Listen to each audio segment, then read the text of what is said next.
Greetings to all and welcome to Tahiti Monday!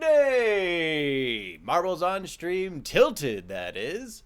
This is a tutorial series supplemented by our live streams on Sunday on Twitch, teaching tilting. Make sure to check that out as well. And thank you for joining in on this tutorial. Let's get to it.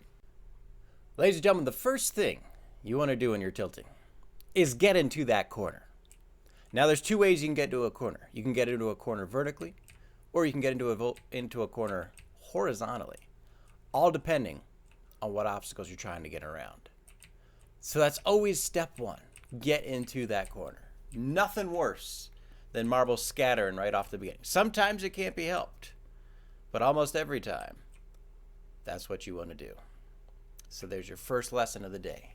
Get in that corner. Another mistake I see a lot of tilters make, or a misconception at the very least, is that you want to be holding down directionals the whole time. You do not. Do not just cram directionals in on the whole time. If you're cruising down a map, definitely you can hold down the directional to get you through the regular map. But when you come up into some wiggle-waggle territory where you really need to finesse those marbles through, you gotta have a light touch. You can see my inputs on the left side of the screen. The marbles will keep moving without any inputs. You only need to correct a little bit. Now, in this new build, this is season 13 we're working in, there is a little bit of a discrepancy between the acceleration of holding a directional and the acceleration of the board returning to a level field. So, previous iterations, you could just give it a quick little tap and get those marbles over there. I find much better and much more reliable in this season 13 build is about a half-second hold is your best correction.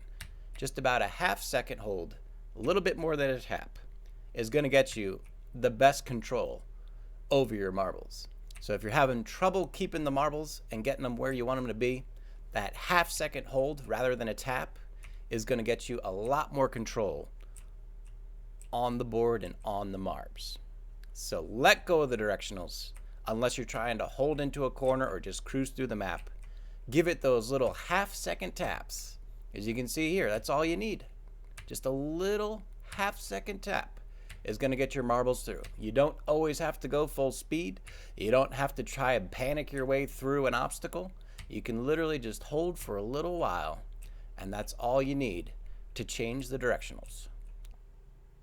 Going along with not holding controls down the entire time, a good technique to work on is the dead stop. It may not seem like the dead stop is that important early on in the levels because you have so many corners and walls to use. But as the levels get more difficult, you will need the dead stop where you do not have corners and walls to utilize for changes in direction. So as you can see here, you need to make sure you get lined up for some very tricky parts, like a square into a single bridge is a completely obstructed pathing, and going full speed through this combo is incredibly deadly.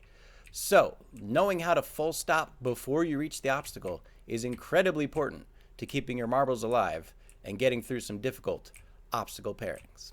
Demonstrate this for you one more time.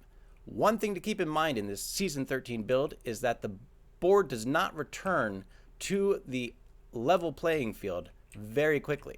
So you need to make sure that you let go of the controls at the right time. If you wait until the marbles stop moving, they will then proceed in the other direction because the board has not quite gotten back to the level playing field. So do make sure you work on your timing with your dead stops and that you're not holding the controls down too long because the board does take time to get back to a level playing field. And unless it is level, the marbles will not dead stop and they will start rolling in the other direction. So you'll come up to the point where you need to stop, hold the controls, and get them to stop as close to dead as possible. Adjust your line using the lines on the board. That's why those little grass cut lines are there. It's not just aesthetic, it's to help you line out exactly where you want to go on these tiles. And use those dead stops to get you through obstacles when you don't have walls or corners to utilize to get your marbles into the next section.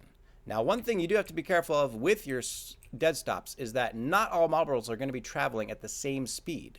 And sometimes, if your scatter is too high, the marbles will continue to separate when you dead stop some and others keep rolling. So you do have to make sure all your marbles are going as close to the same direction and momentum as possible Otherwise, the dead stop is just going to increase your scatter over time. So do use it in moderation, but at some points you will have to use the dead stop. So start practicing early and don't get too reliant on those corners and walls. Another aspect to keep in mind is how you want your camera to be oriented.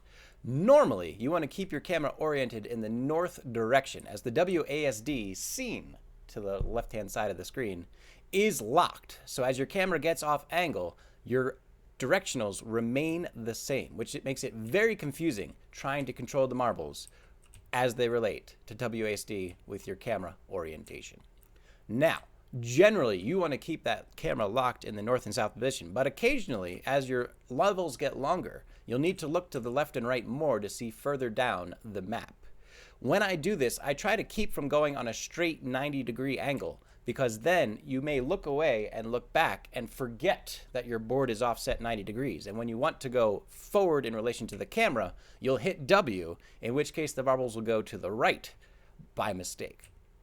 So those are definitely not something I would advise you doing. What I like to do is keep it on a slight angle, 45, maybe even closer to 60. That way, if I look away and look back and my board is on an angle, I know my camera is not facing north, and I can reorient before I begin putting directionals into the map. So take some time working with the camera and seeing how it feels in relation to your WASD, and as your levels get longer, start getting in the habit of getting into the same exact orientation for that camera when you look to the left and then you look to the right, so that you're not mixing up your inputs and killing marbles needlessly. And that is how I do it. That's right, ladies and gentlemen, this has been the first of our series on Marbles on Stream Tilted. Be sure to catch our live streams on Twitch on Sundays, teaching tilting. Hope to see you all then, and look for future episodes coming soon.